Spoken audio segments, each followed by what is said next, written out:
Hello, everyone. My name is Neha, and welcome to Dropping Your Armour, where we listen to stories from thinkers, doers, and dreamers, all in the hope of unlocking our infinite human potential.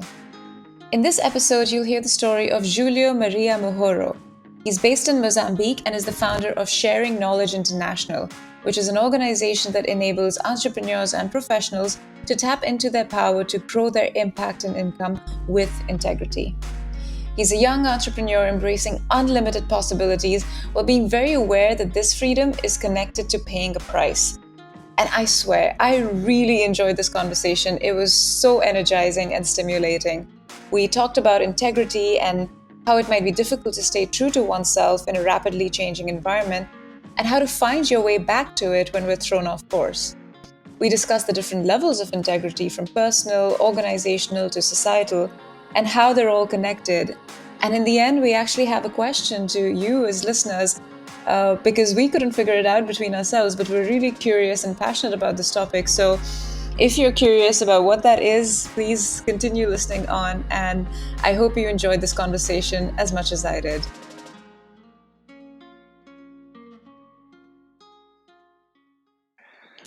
So, hey, Julio, welcome to Dropping Your Armor. I'm so happy that we can finally have this conversation. How are you doing? Hi Neha, I'm doing great and I'm so excited. We're finally doing it. Yes, me too. And I have a lot of things to, get into with you. But before we do, maybe do you want to take a couple of minutes to share a little bit about yourself to the listeners? Yeah, sure. So I'm the founder of Sharing Knowledge International, a company where we help people and organizations tap into their power to grow. So we have two different business units, one dedicated to our consumers, so entrepreneurs and professionals, where we use power coaching to help them grow their business, their careers, and have a more aligned life with who they are. And on our organizational side, we offer knowledge consultancy, talent development, just to make sure that organizations are really tapping into the power of people to grow in a way that really feels good to both the organization and the individuals. Awesome. Okay, thank you for that. Yep. And Julio, you may know this or you may not, right? We always begin with a little bit of a light check-in, tune-in before we get into the really deep stuff Uh-huh. and bearing our hearts open. We want to start with something light. And I guess the tune-in question that I have for us is, what's an assumption most people make about you? I will say that I have a very crazy, outrageous, beyond human life. And I guess with that, it's more curiosity than actually assumptions. Even though I'm on social media and I have a very public life, it's very tailored, and people always want to get into the nooks and crannies of what my life looks like. I see. So you have a crazy, outrageous life now. I am No, really I curious wish. about I that. wish I had. Oh, you wish you I had. wish I had, and people assume I have, but no. Oh, but no, okay, all right. Yeah. But well, you are here and you are doing a lot of awesome stuff. I can see why people would make that assumption about you, and you are a very infectious personality, and so I can see that. Yeah, I would probably make the same assumption about you. Honestly, sometimes I do too, and then I realize, no, I'm actually just doing the dishes today. Yeah. Well, I was also thinking about the same question for me, and I had an advantage because I picked the question. So I asked my colleague Saskia, who's actually also the mastermind behind this dropping your armor, Uh-huh. about what is that assumption that most people make about me, and she gave it to me straight, which is great. But I guess one of the things that people Uh-huh. assume about me when they see me is that, and I'll quote her, that I have my shit together, um, which is really not the case. If anyone's been to my house, they'll see, yeah, that's I'm a really Your shit all messy over the person, place. and no, there's no shit all over the place, but I'm messy, and I don't have all the answers, even though I may look like I do, but I really don't. And another one was that I seem a bit intimidating to people. So when they see Mm, me, they think I'm I could be mean, or I could be really judgmental, but I promise you, like deep inside, I'm No. such a puppy. Yeah, you're soft and gentle.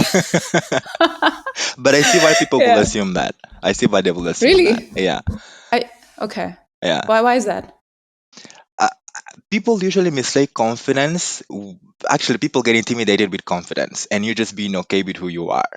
And I feel that's something that I can feel with you. You're just okay being yourself, and most people will take that as a threat, because she's so confident. Then you know it might be scary. Then associated with having your shit Mm. together. That I feel like Yeah. honestly, like on that Neha, people have the same assumption about me, and for the longest time, I was like, if you just knew how my life is, you will never say that again. But most people don't have half of what we have together, and even if you just woke up one day and you just remembered your name, I mean, take it. Yeah, yeah. Well, yeah, that's why I feel like perception is not reality, right? At the end of the day, I mean, there's more to people when you peel back the layers, and I am hoping that in this conversation we can do that with you, right? So to break some of those assumptions and bring the real Julio out, and hopefully when people also meet me, yeah, they think that I'm a nice person. You are. But you know what I learned with like all the coaching things and working with organizations is that there are multiple versions of you and of me roaming the earth. Like everyone that we meet, they create this version of us that in their mind is who we are. And in the end of the day, we get to decide if you want to change that version or not. Right? You can be the most awesome, cute, warm person that has having a bad day, and someone just thinking you are an asshole because you had Yeah. a bad moment, right? But in their mind, that's who you are.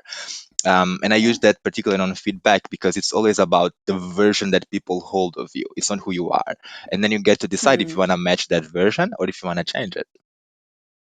Yeah. I Mhm. really like that. Yeah. So let's actually like talk about the versions of you, Julio. And Okay. I'm really curious to hear your story, from where you were born, where you were raised, to where you're right now. What was that journey like, and how did you become the person that you are today? I mean, it's so crazy. So I was born in Nampula in Mozambique. Mozambique is a country in Southeast Africa, close to South Africa and Tanzania. I was born in a very small town to a divorced mom. I have four siblings, and my siblings are way older than me. My siblings were close to me in terms of age. He's 6 years old. 6 years older than me. So growing up, I had this strong sense of independence. My mom really strived for that, and I remember she always tell me, "You can do whatever you want as long as you're willing to do what you need to get there." So I always grew up with this concept that as long as I'm willing to pay the price, whatever the price is, I can literally do whatever I want. Which was good, but also was like sometimes I'll be like, I don't really want to pay that price, so I'm not gonna do it. And also, I studied in a private school, but I will live in a ghetto. So, like, literally in a ghetto. So, I will remember having my rich, good friends and some, like, really asshole rich friends. But the same thing with my poor friends. Some of them were good, and some of them, weren't such a good people to be around. And I remember always thinking, money is not the thing that makes someone better good. So what it is. And I will also think about, I only have one parent living with me and I have like a pretty good life. My friends who have both parents and they are not there. So I was always curious about what's the difference here? What's like the people are missing? Because it's not about how much money you have. It's not about how many people are in a household. So what's really the thing? But I was a kid. I didn't have the answers to that. And I went with life. I ended up doing my university degree in the center of the country. And when I was just about to graduate, I realized that, oh, I don't have a job. I guess most people have the thing that, oh, if you go to university, then you have automatically a job.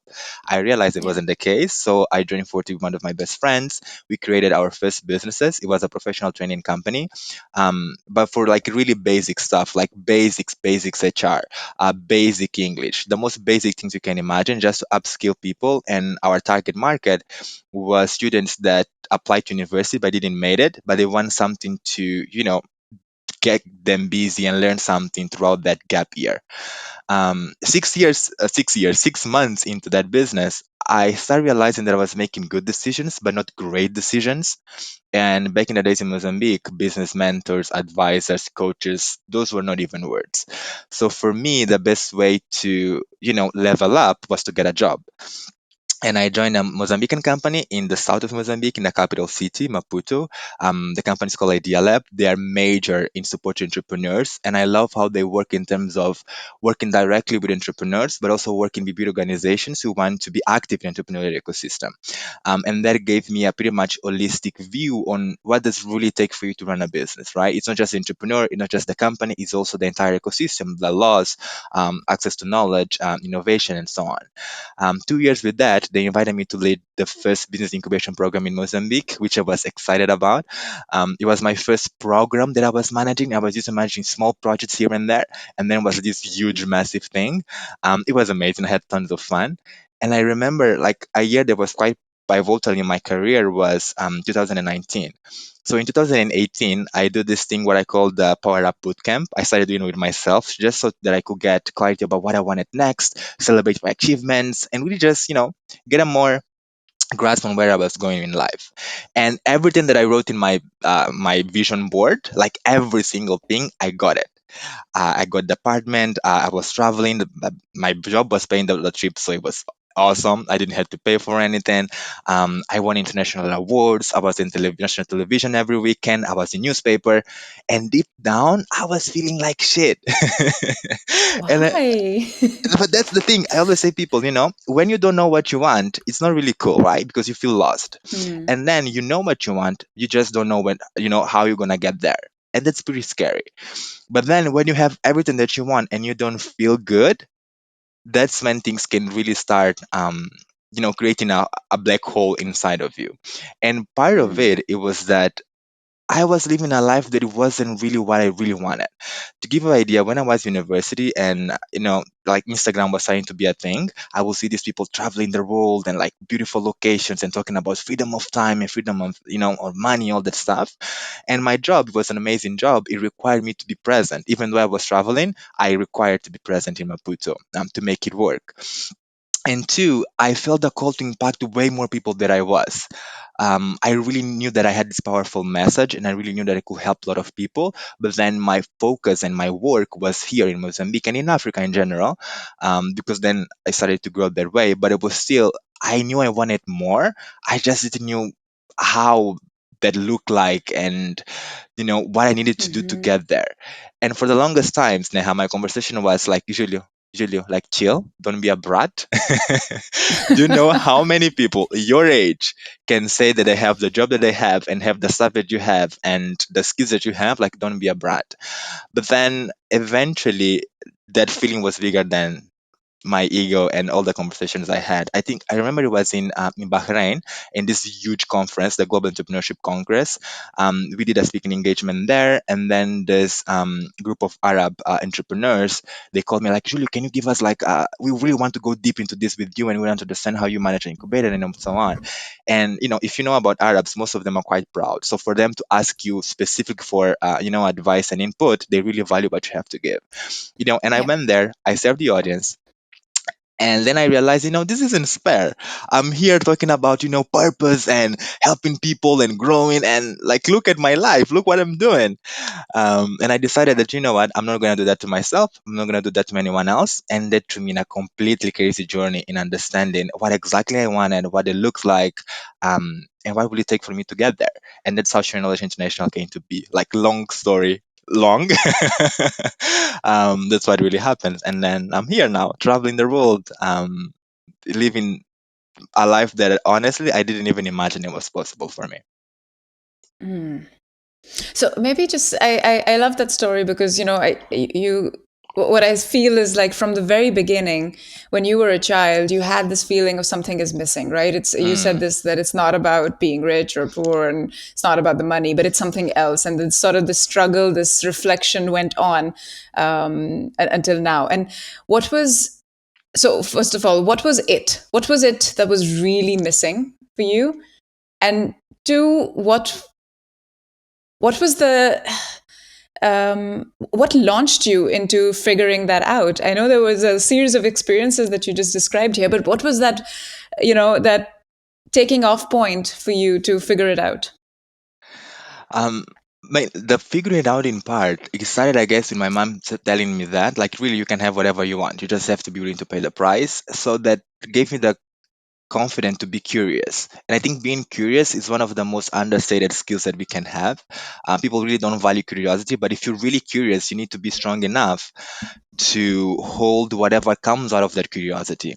So that gave me the confidence to just figure it out. If something is missing, then just really figure it out. You might spend Yeah. some nights without sleep. People might, give you like not so happy answers while you are asking questions. But if you just want to go, like, go for it. And I found that a lot of people, they live in just automatic. Most of us, we never really get a chance and we don't give ourselves the time to design our life. It's we have a lot of external reference and we never really stop to think, so what do I really really want? What does success looks like for me personally? And I think that was the first piece that I found a lot of people was missing, because even how I got my coaching clients, they'll come and be like, Julio, how do you got that? And I'm like, I shows that I want that and I work towards that. And they go, what do you mean you shows that? What do you mean you just decide what you want to do with your life? I'm like, yeah, that's how you do it. So I guess the first piece it's not is that most people, you just live in automatic. They don't really give themselves the chance to decide what they really want for themselves, not according to society standards, not to their parents' standards, but for their own standards. That was the first piece that I found that was missing. Hmm. And so that speaks to me that it's more about um, this authenticity that you've cultivated, right? That's getting in alignment with who you are and what you want, regardless of expectations of the rest of the world and what's going on and what's in, what's not all around you, right? Yeah, yeah, absolutely. And while I was on my own journey to figure it out, also how can I get to be happy again with the things that I really want, I realized that at the core, I was just obsessed with power. Because for me, power is not this Mm. bad thing that can corrupt the soul. It's this capacity that you have to lead the co-creation of your life and transform your world.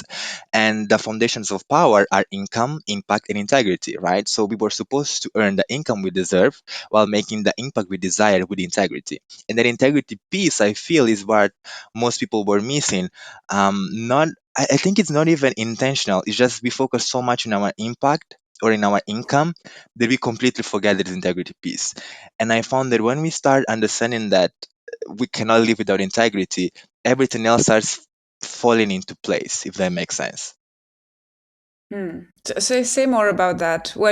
How did you experience things falling into place when you, yeah, Yeah. felt that connection with Yeah. integrity? So the moment that I stopped calling myself a brat and I was, honest and accepting that I wasn't happy with my life, it was the first piece of that acceptance piece was, okay, so what does being in integrity, what does being happy and living the life of my dreams looks like? It was like automatic. I will reach people on LinkedIn to be on podcasts and people will just answer. And to give you a context, so before me going in my business, yes, I had international awards from the Diana Award from the UK, one of the most 100 most influential young Africans, the most outstanding delegate in Kuala Lumpur for Global Goals Modern United Nations, and so on. But my brand was pretty much attached to Africa and what Africa has to offer.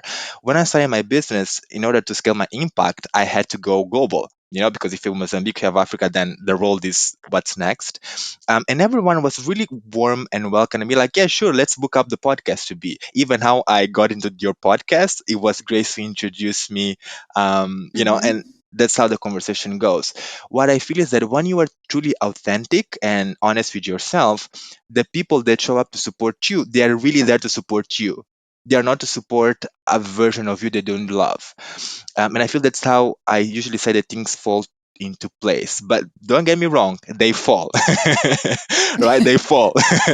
It's like if you want to break through, you have to allow things to break and you have to allow times to get rough, but that's how you break through. So they do fall. Sometimes Yeah. it doesn't look like something that is positive, But if you remain in your integrity, then you realize they're not falling apart, they're falling into place, if that makes sense. Hmm. Yeah, yeah. I so connect with that. And I think I can also probably reflect from personal examples of the times when I just, it was okay just to be me. I think one example that comes to mind for Yes. me is just reclaiming my sleep. It's going to sound really like trivial and not important, but for me, sleep is one of the most important things. And I don't Same feel like here. I'm in, yeah, you get that then. Yeah. Yeah, I get it. And I think for years, like I went to a school, that started at like 7 o'clock in the morning, and I lived a little bit far away from the school, so I had to wake up at like 5:30, get ready. Like for years, I had compromised on sleep, and and on weekends when I slept in, I was told that I was quite lazy and I Uh-huh. needed to wake up early. And then you read all these books about the 5 a.m. club, and you want to get up in the morning and reclaim your mornings and do so much. And it's going to sound, yeah, it's something small, but it's so important. The days that I feel completely in alignment and things fall into place are the days when I've given myself the rest that I need and been respectful towards that before starting my day. And that's one of the most important things for me. But I am also curious about the things that you were talking about falling, because Mhm. I have also experienced that, right? They need to fall into place. Some of the dishes need to break before you can start making dinner. So, do you have any stories or examples from when things did not work out, and what was the pain felt in reclaiming your authentic Oh, self? oh yeah, oh yeah. A few things happen. So when I started Share Knowledge International, I took a sabbatical from my 9 to 5 to just embark on that, and it was September 2019, and then in 2020. We all know what happened. And I remember I was talking to my brother around December 2019 about this business that I wanted to create, this online stuff. And having the freedom and having clients in Europe and the US and living in more of like affordable countries where the money will go long way and so on. And bear in mind, for 2 years prior to that, my entire job was help other entrepreneurs start their own businesses. And here I was telling that to my brother, and he says something like, when are you gonna wake up that crazy dream is like it's not feasible? And I was like, dude, my life for 2 years has been helping other entrepreneurs like start and grow their businesses, and I have pretty good results. Like, can't you see that I can also do that? So in one sense, it was having that support system, doubting that that was possible. And bear in mind that he witnessed me going from strength to strength in my entire life, and it was a huge Mm, shocker. Like, can you just see what I'm seeing? But also a great reminder that when you have a vision, the vision was offered and given to you, and it's common that other people don't understand that, and it's your job to do your best to make it digestible to them. That's one example. The other I have was, so I did a great job in doing business development. I had trips scheduled to Southeast Asia to like early like March, May, and June in 2020. And in 1 week, I lost contracts of around $8,000 in 1 week. In one day, it was 30K lost. And everyone was emailing me like, Julio, we don't know what's going to happen. We need to cancel this workshop. We need to cancel this speaking engagement. Until further notice, we cannot move. And I remember just after a few of those emails, I just closed off my computer and I was like, okay, this is it. But because I also got really into having a more mindful practices, I meditate every day, twice a day, mhm, and they really helped me to be more open to change and understanding that integrity, it's not just you keeping the wholeness together, it's you being able to also, you know, come back to yourself when something disrupts your integrity. And I was talking to a friend that, oh my god, I just lost 30Ks of contracts and now I don't get to travel and whatnot. And she was like, you look so calm. I mean, you have like no job really, you don't have any sorts of income, and you're just like cool with that.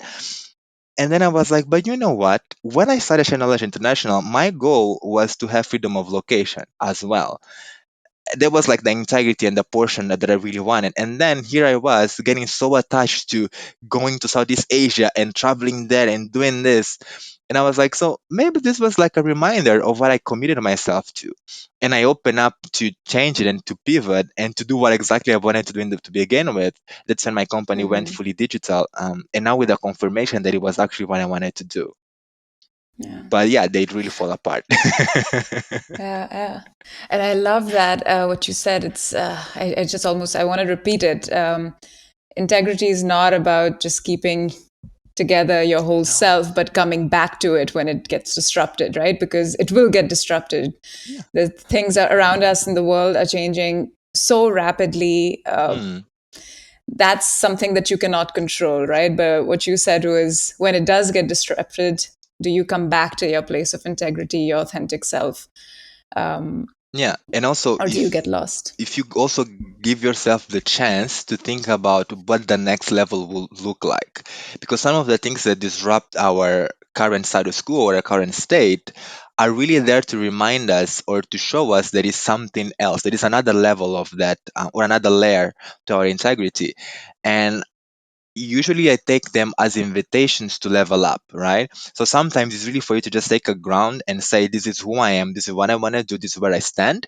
And other times is to challenge you to grow. There is this quote that I don't remember who said, but something around having strong convictions held lightly, that I feel makes Hmm. totally sense with that. And that's a huge piece of integrity as well. You have those strong convictions, you are willing to not only die, but really live for them, but you held Yeah. them so lightly that you are able to welcome change and direct it to where you want to be. Yeah. And also not then impose your authentic self onto other people who might have a different sense, right? Like that's also one of the big questions that I have, right? You can be very authentic to who you are and claim that this is how you do things and this is how you work and this is Mhm. what's important to you. But if that sort of interferes with another person's sense of self, then that's going into dangerous territory. And you have a lot of examples of different leaders, right, who they may be authentic in the sense that they are speaking to their values and they are in alignment with what their values, but maybe the values themselves are questionable in nature to other people around them. So have you experienced that sort of friction between the authentic self, or your authentic self, and maybe someone else, and when it doesn't work out? Yeah, oh, absolutely. The first one that comes to mind is when I told my family that I didn't want to have kids at all. And I mean, coming from an African background, children is, the wealth of life, and you are supposed to have children, Yeah. and then you have old people saying like, "Oh, but I want to be a grandma and whatnot." And I was like, yeah, but I don't want to have kids. It's my life, it's my choice, and I really don't want them. I don't say that I don't want to live with children. And that's that they were looking like, what do you mean? I'm like, if one of my nephews and nieces said that, listen, I want to live with you, I'm totally up for it. I don't only have one condition.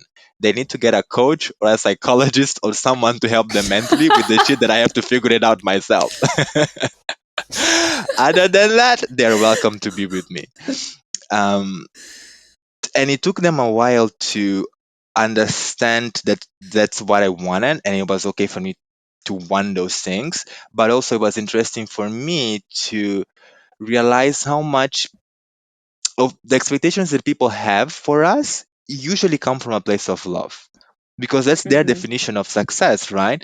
Like having a house, having a partner, having kids, a dog, a cat, a fish, whatever, because they value that so much, they want that for you, but that's not what you want. Hmm. So it was an interesting lesson, and it happens as well with entrepreneurs, right? Even when I started my own business, it was like, oh, so you want to leave this good job that puts you in television and in newspapers to do what? Right? So understanding that people have different expectations, and most of the times, not always, but most of the times, they're really coming from a place of love because they believe that that's the best, not only for themselves but for you.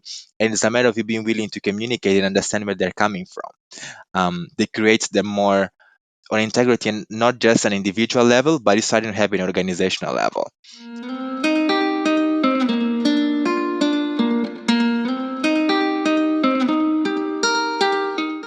what does integrity for you mean on that organizational level? How does it look like when you have all of these different people, claiming their authentic selves, and it might be clashes, right? What does organizational integrity mean for you? Yeah, I think we need to take a step back on because there is organization itself and there is people, right? So first is what integrity represents just for the organization. And I always like to say that the minute a business or organization starts, their organization has its own values. They are not mine, they are not my colleagues, it's the organizational values and what organization stands for. I remember in my business, because I have a marketing background at the beginning and my social media brand was growing, a lot of entrepreneurs and people will come to just have that branding or social media strategy consultancy, which I did enjoy doing it. And then with time, I was like, it's not really what I like to do. I don't mind doing the design and the strategy and that, but I don't want to implement it. I don't want to go and write the post. I don't want to go and do it Canva or Adobe Illustrator to like do the graphic design. That's not my jam. But it was clear that for my business, it was a huge portion of it because if you go back to the element of power and you earning the income you deserve and the impact you desire and having integrity, a social brand or a digital brand or just a brand, it's a huge component of it. But it's for my business, not for me. And it's something that I'm really passionate about. So it took me a while to understand that, okay, this is what my business wants. This is my business integrity and I want to still be in this business. So how do I keep my integrity and I keep honor my business integrity?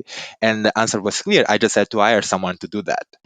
So the business got what it demanded. There was this piece of helping people create this brand. I still did the strategy and design and alignment part of it. And someone that is really passionate about social media was doing what they love. So there is a portion of us as part of organization understanding what the organization really wants and what they really want, and then being open to co-create that path where we show up in our most authentic self. And by that, I'm not saying that you only do stuff that you love. Absolutely. I still do stuff that I'm not really super hyper mega happy doing it, and understand that Hmm. that's again the price that I pay to get to do the stuff that I want to do. But the first component is that understanding organizational integrity and personal integrity.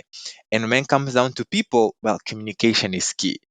You'll be surprised with how many entrepreneurs and big organizations, people don't just really talk and they don't hold the flexibility to change. And that's what I feel.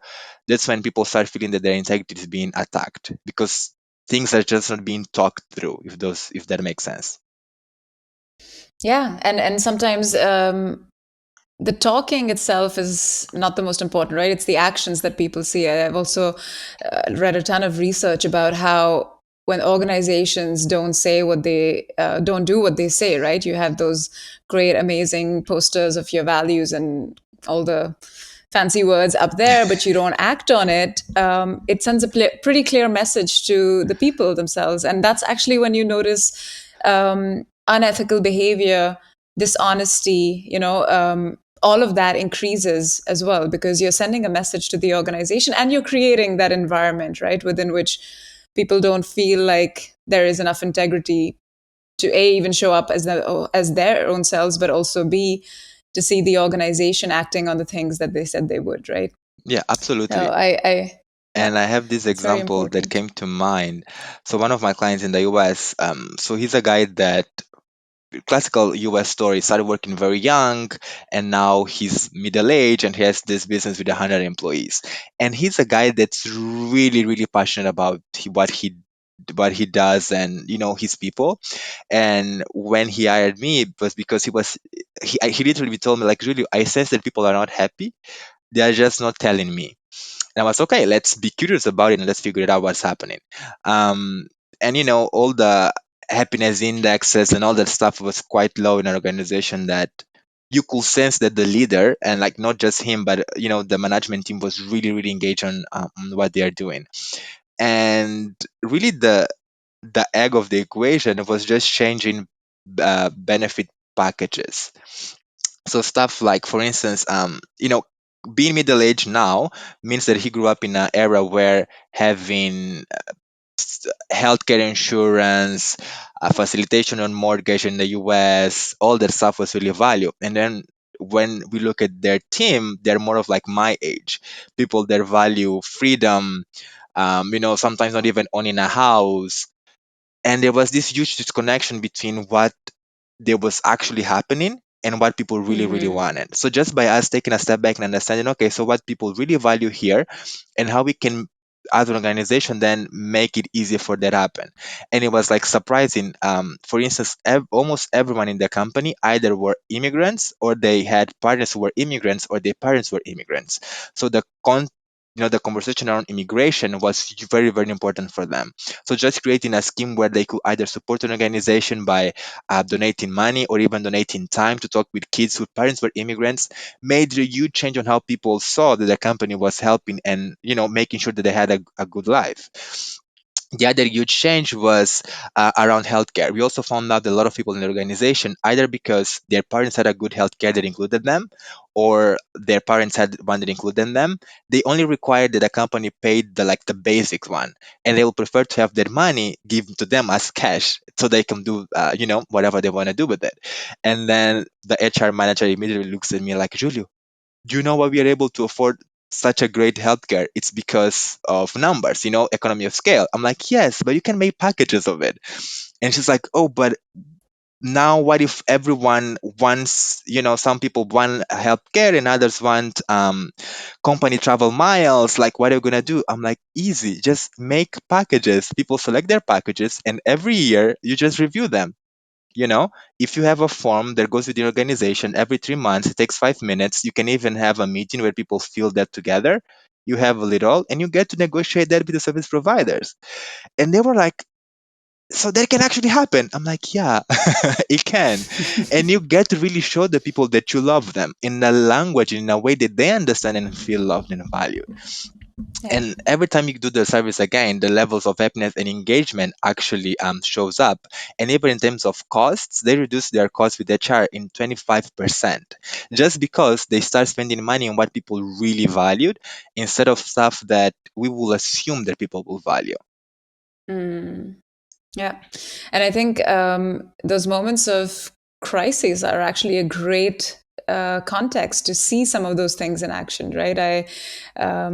Your story also reminds me of how A-Train, so my company, dealt with the pandemic. And, in the initial stages, like for most companies, there was a lot of uncertainty about what's going to happen. And at that point, all of the work that we did, or most of it, 90% and above, was face to face. And then Yeah. you suddenly, there's no travel, there's a lot of uncertainty of how we're going to serve our customers. Mm. But at the end of the day, there were just two questions that guided the entire strategy, which was mind blowing. And for me, it felt like, okay, this is the organization being showing integrity to what we believe in. And those two questions were: one, how do we make sure we help our people and make sure that we do not lose anyone in the process? That was, we're not Mm. downsizing, we're not kicking anyone out. We need to move this forward and we need to do it with our people. And two, how do we still serve our customers to the best of our abilities? Because while we were in pain, they were also in pain, and there was a lot of uncertainty, and this there was a lot of fear. So for us, it really also came down to those two questions. And I think it's really important, from also what you're saying, right? You need to be in touch with what does the organization really stand for. And for that, it's not just about the individuals, right? And you said that very beautifully earlier on, that it's the organization's identity, values, integrity in question, right? It's Yeah. not just of the leaders. That's also really important, but really think from the organizational perspective: what does this organization stand for? And use that to make decisions. And some people might be connected to some of those decisions, some might not, and that's okay, because that's the ecosystem that we're working with, right? And there's bound to be diversity there. Yeah, absolutely. And understanding if someone doesn't fit in an organization, it's really okay to let them go with love. And you can do the best. You can write a recommendation letter, you can even make introductions to potential employers. But understanding that as an Absolutely. organization, you have a stand and you have an identity, and you yourself also need to live up to that. Right. And there Yeah. is no problem if you have, it's a very sort of like an opinion that the industry doesn't really like, but I don't really mind when people have their own personal agendas. If people say that this is the legacy that I want to leave behind this organization, as long as I understand that before that comes the organization legacy per se. And if their legacy sort of fits into the organization legacy, amazing. But if it doesn't, then it's not the right place to be. Hmm. Yeah. So let's also talk about how to practically do this, right? Yeah. We talked about this organizational integrity, and one of the practices that I wanted to talk to you about was setting these integrity goals for your organization. Can you tell me a little bit more about what that is and how you do it? Yes, absolutely. So for the longest of time, we had income and impact goals. Like many organizations, right? You decide how much money you want to make. You decide even how much money you want to pay the people that worked with you, and you also decide, how many people you want to impact. And we go all the way into developing theories of changes, where we have like beautiful impact statement and the KPIs and so on. And I realized that for the longest of times, we never really established integrity goals, or at least we never called them that, right? We had just things that we will talk about. They were not really, really goals. And we were playing with that. And we realized that taking a step back on not integrity goals, but just on goals, I always like to say that we have outcome based goals, we have process based goals, and we have foundation based goals. So the results based goals or the outcomes are the things that really comes in the end of what you've done, right? So people trained, money received. But also when it comes down to integrity, how do you want to be in the end of the process? Is there anything that you would like to learn? Maybe a curiosity that you have around a certain country or a certain industry or a certain process, but really, what version of you would like to see in the end of the process. And then we have process based goals, which I love, that it's really when it comes down to integrity, for me at least, is how you want to feel throughout the process. For me, a huge one was I really want to have fun. In everything that I do, I like to have fun. If you're inviting me to a meeting, you inviting me to something that I'm not going to have fun, I'm not there. Because that's a very, Are you very key having goal. fun, Julio? Always. A quick check-in. Are you having fun? I am. Thank you so much for checking, I Neha. hope you are. Okay, I am having good. fun. And I think it's important when you decide like how you want to feel when you're doing something. Do you want to have fun? Do you want to feel challenged? Do you want to feel um comforted, welcomed, safe, whatever it is. But when you start deciding how you want to feel, that's like the process based outcome, it then gets more easy for you to be intentional about creating those things. And then if you went to the Hmm. foundation goals, it's really about what you want to bring to the table to begin with. So for me, a huge integrity goal is that in every conversation, I want to make sure that we are mindful of what we are doing, that we are very intentional, even in that foundation stage. And then, surprisingly enough, those goals, most people will assume they're like lofty goals and they're not really practical, they're not really tangible, you cannot measure them, and you just don't really know for sure. And we're actually doing a test in the company where, fun is not just for me. Most of my colleagues, I mean, all of my colleagues, we love having fun together. And we just made like a fun exercise where we took the transcript of a Zoom call and we put in a online free software to just picks up the overall sense of the script and pick up Hmm. keywords. And it was surprising enough that laughters was like all over the place. People saying stuff like happiness, like I'm happy, I'm glad we did this. So feeling association with gratitude was also very heavy in the script. So integrity goals, it's something that can be quite tangible, quite practical, quite measurable. And the beauty of that is that you're not just on making money and you're just not just impacting people. You are feeling great as you are doing that. And in the end of the day, it falls back to that sense of, you're really standing in your power because you're really achieving your goals, not just money goals or impact goals, but also integrity goals. Does that make sense? Hmm. Yeah, yeah, absolutely. So, do you mind sharing what are your integrity goals for your organization at this point in time? Sure, sure. So they remain quite similar to the beginning. The sense of freedom is a very key goal for us. We really want to have freedom, and that means that it's freedom of time, freedom of impact, freedom of income, yes, but also freedom to explore. And they do sound like beautiful as I say that, but then when it comes down to implementing them and tracking them, sometimes you get slaps in the face. One of the examples were less this year in September. I let go of many business development works that were happening, even some clients, because we, as an organization, we weren't happy doing the work that we were doing. And if you are an entrepreneur, and even as a professional, when you're doing business development, this is what ensures that your company keeps running, right? And if you decide to just stop doing those things, the immediate question comes like, so where does the money will come from? Because we let go of those opportunities. um, but coming back to the sense of, if you are playing in your integrity, things fall into place. That's exactly what happened. And then we got to develop with clients that are way more aligned with what we're trying to do than if we're just sticking there with the money. But like having that Mm, sense of, okay, it's freedom, or also freedom with who we work with and how we work with them, and be honest and true to that, make us really just also achieve our own personal integrity goals as employees of this business.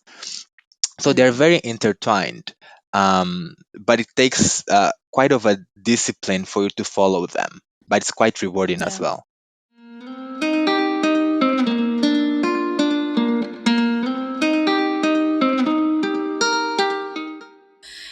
One thing that I am wondering is what would these integrity goals look like for nations? Because I personally feel like we could stand to have some of those integrity goals um, in countries as well. What do you think about Yeah, it? no, absolutely. And there is so much shift in terms of our understanding of what governments should and should not do, and on what personal freedom and collective freedom feels and looks like. And I feel there is, like, the first piece for me, it's always around personal sovereignty and we being able to really live our best lives in our most authentic self again. And with that, for me, there is this concept that if we sort of look in our history, we were people that follow rulers, right? And if the rulers change, then almost everything in a organization or in a nation will change. It was always ruler based. And I feel that as we are evolving into our next stage of civilization, we are more interested around our honor and respect of the rules themselves, and not necessarily on an individual that is not only that people can feel inspired but also can feel fear over, but because we have this set of rules. And I feel Mm, with that it also comes the question, so what happens when you don't follow those rules?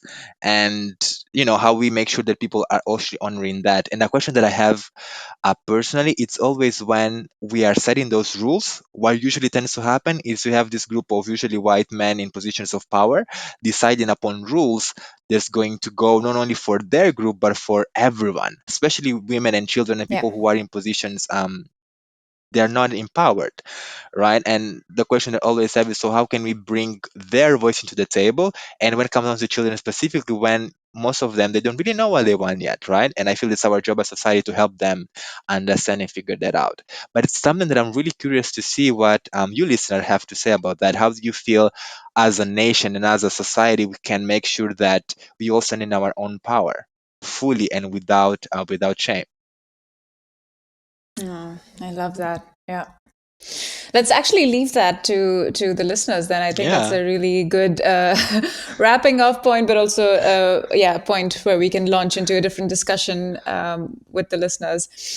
But for now, Julio, I'm so happy that we had this conversation and I got to learn so much about you. And I'm even more curious about who you are. And I'm also curious about what you're going to do next. What's your next personal or professional milestone that you're looking forward to? For December, just chill. Oh, I love that. That's for December. And for the organization, I feel Share Knowledge International is calling more to be in bigger rooms. I mean, so far our work has been with medium and small organizations, but I feel the need to go there where we are talking, where we start working more with governments. We have some projects here and there, but they're quite narrow in terms of scope. And I feel it's the business is calling for that bigger, for the next level, and I cannot wait to see how they're going to unfold. I'm keeping my fingers crossed for you because I do think we need more of these voices, more of that diversity in governments, and more people involved in creating the rules for society. Good. So before I let you go, I also have Mhm. another question for you. Would Tell me. you mind completing this sentence for me? Okay. When I drop my armor, I am safe. amazing. I love that. Thank you so much, Julio, for this conversation, for your humor, for your ideas. I really loved every part of it, and I really hope we can have more of these conversations in the future. Absolutely. Thank you so much for having me.